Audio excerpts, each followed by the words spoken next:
Hello, my name is Xiere, and this is my community action project on the ACE spectrum.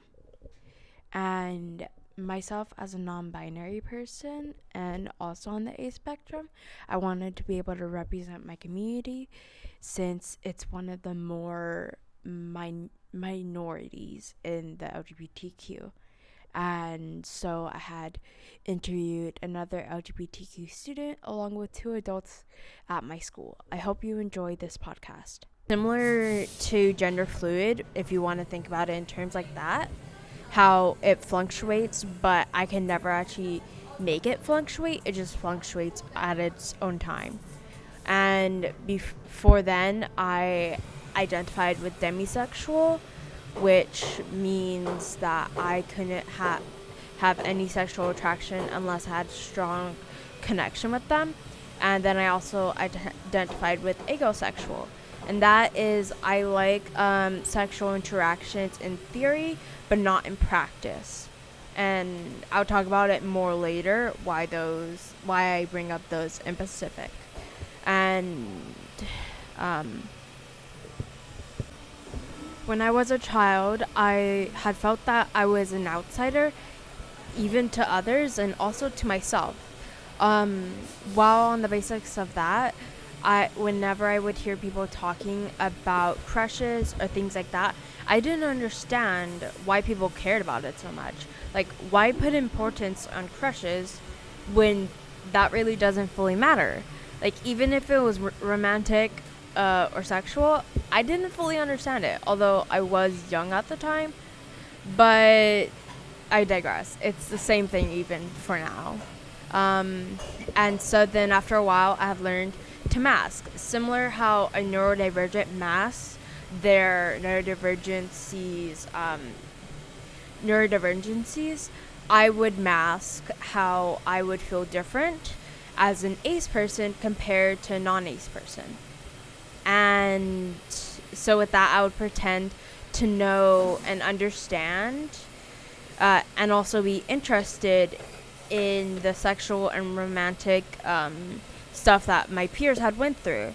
And in reality, I didn't feel connected to that. I was just like, okay, can we just get this over with? And after a long time, I started hanging out with older kids because I did not get along with my peers at the time. And so because of that, they would talk about sexual innuendos. And because of that, I would have to look them up. And I was an innocent child back then. And that was also how I started to figure out about the ACE spec, and that I'm not actually interested in the sexual side of relationships, at least for the most part. And so because of that, I realized at that time it wasn't really that common because it was in like the early 2000s, like early to mid 2000s, when I was discovering that, because it was like late elementary to middle school. And so because of that, I felt like I had to compensate for that by using my knowledge that I had looked through to be able to mask and fit in with others. And after a while, it just felt like I had to fake all my interactions and reactions over the years, that I just stuck into one persona, and it felt very hard to get out of it. And because of that persona specifically, my friends had considered me experienced, quote unquote, with both romantic relationships and having knowledge about different things most people would classify as teenage girl things. In my own experience, I think like self-discovery really takes its own time and takes lots of turns, because I went from having absolute no sexual interest even when I knew about it when I was older, to having little, but it was like mainly finding out that, and also having disgust. But I was into romantic stuff, which was very odd and confusing to others. And because of that, I felt like I had to be interested in sexual stuff. And when I had figured out about the ACE spec, I didn't know the actual labels. And here's where I had talked about the 3 labels that I talked about earlier. And because of those are the labels that I went through throughout most of my middle school to high school years so far, like going back and forth, because I was mainly staying on the A spec, and it was never going outside the A spec. I was always on the A spec for as long as I can remember. And at first, I was fine with ACE, then went to so I would be going from asexual to demisexual, back to ego, back to demi, and this just straight up ace. And then after a while, I found out about ace flux, and I was like, okay, that's what I'm gonna do, because it was very confusing, not only for myself, but for the people around me that knew about my ace identity, because not a lot of people knew about it when I was switching between them, because I felt like I had to be ashamed and had to hide it because I kept on switching back. But as my teacher Joseph had said, sexuality is fluid. And he had actually helped me discover more because we had a Q group at my school. It was a specific class I took last year, and it helped me open up. And I was also interested in gray sexual, which is similar to the ones that I had mentioned that I had identified with, going back and forth, with little to no interest in sexual interactions or sexual partners or and all that.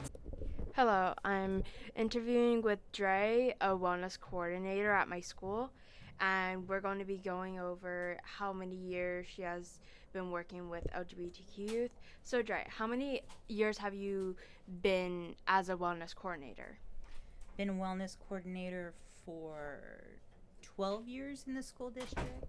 How many of those years have you worked with LGBTQ youth, mainly ACE spectrum youth? Okay. So, all 12 years for LGBTQ youth. And I would say maybe in my third year, I've had a couple of students come out to me as asexual. And so that was the first time, but not the last time, but I would say. So, yeah, my third year as a wellness coordinator is when students who identified. Did you know about the ACE spectrum before you had became a wellness coordinator? I did not know there was a spectrum in regards to asexual. I just knew that folks have identified as asexual.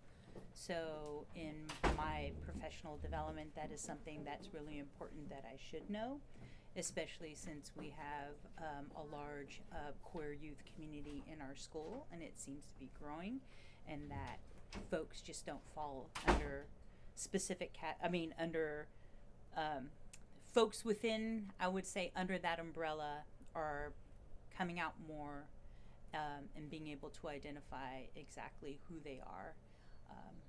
More so now than when I first started as a wellness coordinator 12 years ago. Okay, thank you. So I'm here interviewing with Juno. Hi. And they are another ACE spectrum student. Do you mind sharing the label that you're under? What do you mean? Because the ACE spectrum,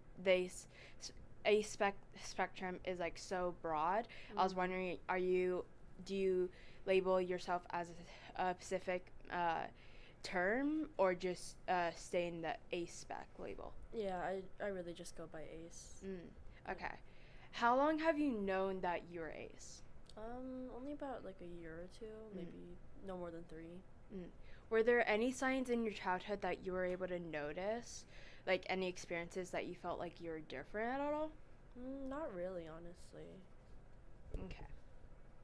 Okay, thank you. Okay, great. Yeah, really just like, especially recent years growing up, being like a teenager, I like realizing that like a lot of things didn't really turn me on. Seeing people naked never appealed to me. Yeah. Hello, I'm here with Nurse Andrea at my school, and I'm interviewing her for this.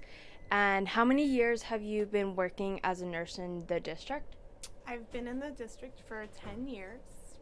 How many of those years have you worked at Independence? 4. This is my 4th year. How many years of those have you worked with LGBTQ youth? I would say all 4 years were I was working with students who were in the LGBTQ. Do you know how many years specifically you worked with a Spec youth? I would say that came on my radar really in the last 2 years. That identification really was with students that I was working with directly. Did you know about the A spectrum before working with LGBTQ youth? I did not know specifically about the A spectrum. I knew about the LGBTQ community, but not specifically the spectrum. Do you know any micro labels? Micro-labels. I don't know any I can't think of any I'm not sure Like what that means. like demisexual, like a section within the Yeah, asexual, like like a sub-labels. sub-label. Yes. Oh, Dee Dee. There have been some I've heard, and I've been confused about the definition, but I can't think of them right now. Agosexual? I haven't heard that one. That one is being interested in sexual activities in theory but not in practice. Oh. Then there is demisexual, which is like having to have a strong relationship before having sexual attraction. Oh, okay. Then there is gray sexual, which is little to no sexual attraction. Okay. And then there is You're welcome. ace flux, which is essentially the gender fluid on the ace spec. Okay, that makes sense. Wow, that's good to know.